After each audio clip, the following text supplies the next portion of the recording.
عمرك صحيتي في نص الليل، مش بسبب صوت ولا بسبب كابوس، لكن بسبب ذكرى قديمة كنتي فاكرة انك عديتي منها من زمان. فجأة رجعت تاني، نفس المشهد ونفس الكلمات ونفس الإحساس اللي كنت متخيلة انه اختفى. وانتي نايمة أو حتى وسط يوم عادي جدا، تلاقي عقلك رجعك سنين لورا، لموقف ندمان عليه، لقرار كنت تتمني لو ما أخدتيهوش وقتها، أو حتى الكلمة قلتيها لسه فاكراها لحد النهاردة. أوقات تسألي نفسك، ليه لسه مش قادرة أنسى؟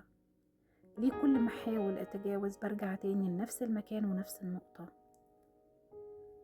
لفترة طويلة كنت فاكرة إن المشكلة في الماضي نفسه، في الحاجة اللي حصلت، في الغلطة أو في القرار. لكن مع الوقت فهمت إن اللي كان بيوجعني فعلا مش اللي حصل. اللي كان بيوجعني إن كل يوم كنت برجع أعاقب نفسي عليه من جديد. كل مرة أفتكر، أفتح نفس الجرح، أقول لنفسي نفس الكلام القاسي، ألوم نفسي، إزاي عملت كده؟ إزاي ما كنتش فاهمة ولا مدركة؟ إزاي ما أخدتش بالي؟ وفي يوم من الأيام وأنا بلوم نفسي للمرة اللي مش عارفة عددها كام، جت في بالي فكرة بسيطة جدا. هو أنا ليه بحاكم البنت اللي كنتها زمان بعقل الست اللي أنا عليها النهاردة؟ البنت دي كانت تعرف إيه؟ كانت شايفة إيه؟ كانت فاهمة إيه أصلا؟ كانت بتحاول تمشي في الحياة على قد ما تقدر، وكان عندها من الخبرة والوعي على قد سنها وتجاربها وقتها. لما فكرت بالطريقة دي حسيت إن لأول مرة بشوف نفسي القديمة بعين مختلفة، مش بعين القاضي أو الجلاد، لكن بعين الرحمة، بعين الفهم، بعين واحدة عارفة إن الإنسان بيتعلم وهو ماشي، مش قبل ما يبدأ الطريق. خليني أسألك سؤال، لو بنت بتحبيها جدا، أختك، صاحبتك، أو حتى بنتك لو عندك بنت، جت عشان تحكيلك نفس الغلطة اللي انتي أصلا مش قادرة تسامحي نفسك عليها، هتردي عليها ازاي؟ هتقولي لها ايه؟ هتقولي لها انتي فاشلة، انتي ما تستحقيش فرصة جديدة؟ هتفضلي تفكريها باللي حصل كل يوم؟ ما اعتقدش. بالعكس، غالبا هتضميها وهتقولي لها عادي يا حبيبتي، ولا يهمك، كلنا بنغلط، المهم انك اتعلمتي، المهم انك تكملي. طيب ليه بتقولي الكلام ده للناس مش بتقوليه لنفسك؟ اوقات كتيرة جدا بنفتكر ان مسامحة النفس معناها اننا بنبرر الغلط، بس الحقيقة غير كده. انا ممكن اعترف اني غلطت، وفي نفس الوقت اقدر اسامح نفسي. ممكن اندم على حاجة عملتها، وفي نفس الوقت اقرر اني مفضلش سجينة للحظة دي طول عمري. لان في فرق كبير جدا بين انك تتعلمي من الغلطة وانك تفضلي عايشة جواها. فرق كبير جدا انك تقعدي تفكري في الدرس وبين انك تفضلي تعاقبي نفسك كل يوم عليه. اكتر حاجة وجعتني اني اكتشفت ان سنين كتيرة من عمري راحت، مش بسبب الغلط نفسه، لكن بسبب اني كنت رافضة اسامح نفسي، اغفر لها، اعدلها، رافضة ادي لنفسي فرصة جديدة، رافضة اصدق اني استحق اني ابدأ تاني من اول وجديد. بس في الحقيقة ان الانسان بيتغير. انا اتغيرت وانتي كمان اتغيرتي. لو النهاردة انتي حاسة بالندم، فده معناه انك مش نفس البنت اللي عملت الغلطة دي، معناه انك كبرتي وتعلمتي وبقى عندك وعي اكتر.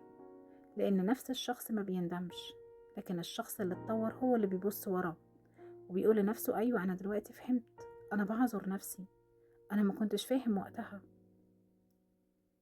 يمكن النهاردة انت محتاجة تعملي حاجة بسيطة جدا، محتاجة تقعدي مع نفسك شوية، تفتكري الحاجة اللي لسه شايلاها وشايلة وجعها جواكي، وبعدين قولي لنفسك انا حقيقي مش فخورة بكل حاجة عملتها، بس كنت بتصرف على قد فهمي وقتها. انا اتعلمت وكبرت واتغيرت، مش لازم افضل اعاقب نفسي للابد.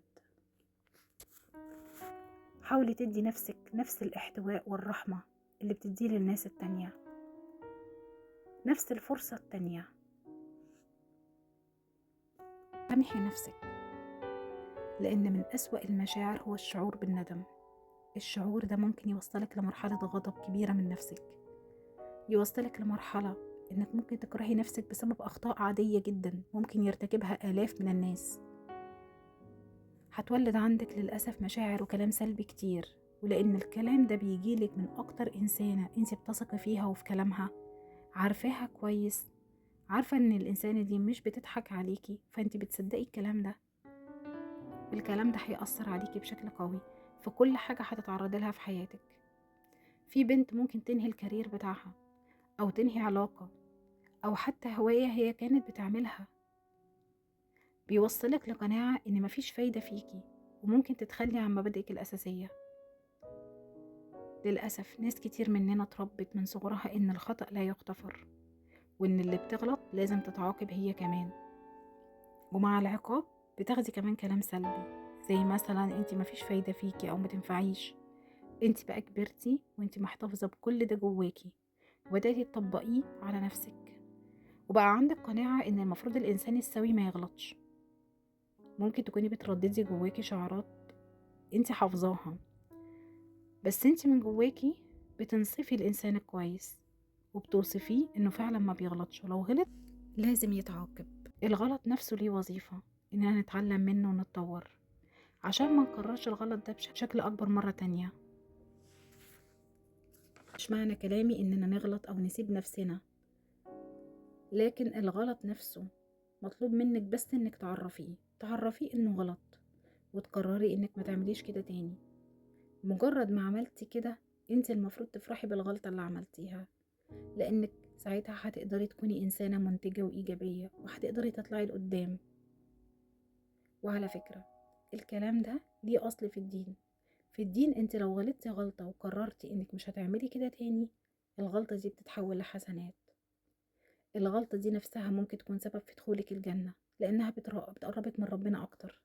شعورك المستمر بالذنب ممكن يتحول بمرور الوقت لتدمير ذاتي، بيأثر على صحتك، علاقاتك، فرصك بالحياة.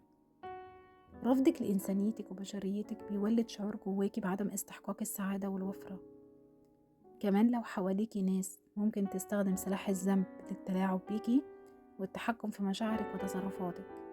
عشان كده بلاش تشوفي نفسك انك انسانة سيئة لمجرد بس انك ارتكبتي غلط، وبالتالي تفضلي تعاقبي في نفسك بحرمانك للراحة والحب، وتحرمي نفسك من فرصة التعلم والنمو. خليكي مدركة ان الخطأ هو مجرد سلوك خاطئ، بس مش هوية شخصية. الشخص اللي بيسمح لنفسه بالشعور بالذنب لفترة قصيرة وبعدين يسأل على الدرس، بيعامل نفسه ببشريته مش كملاك ما بيغلطش. ارحمي حالك، خليكي عطوفة على نفسك شوية، طبطبي على نفسك، اسألي ربنا سبحانه وتعالى يا رب ايه الدرس اللي المفروض اتعلمه من الغلط ده، وافهمي ايه اللي ورا الغلط ده اللي انت غلطتيه. لو غلطتي اعتذري من الشخص اللي انت اذيتيه، ولو ما قدرتيش مجرد بس انك تتصدقي عنه بنية ايجابية، بنية يا رب انا مش هعرف اعتذر له بس انا بتصدق عنه، ساعتها انا متأكدة ان مشاعر الذنب وتأنيب الضمير هتروح من جواكي خالص، وهتقدري تكملي حياتك. عشان كده لو في رسالة واحدة اتمنى توصلك النهاردة، فهي ان انت مش الغلطة اللي عملتيها، ومش القرار اللي ندمتي عليه، ومش التجربة اللي انت خضتيها، ومش اللحظة اللي بتتمني تمسحيها من حياتك. انت انسانة بتتعلم وبتكبر وبتحاول، صدقيني والله ده كفاية. يمكن يكون الوقت جه انك تبطلي تحاربي الماضي وتبدأي تتصالحي معاه، تبطلي تعاقبي نفسك وتقولي لنفسك لأول مرة أيوة أنا غلطت بس اتعلمت وهسامح نفسي. أنا أستحق فرصة جديدة واستحق أكمل حياتي بسلام. في يوم من الأيام هتبصي وراكي وهتكتشفي إن أقوى خطوة أنت أخدتيها ما كانتش إنك غيرتي الماضي، لكن إنك سامحتي نفسك عليه.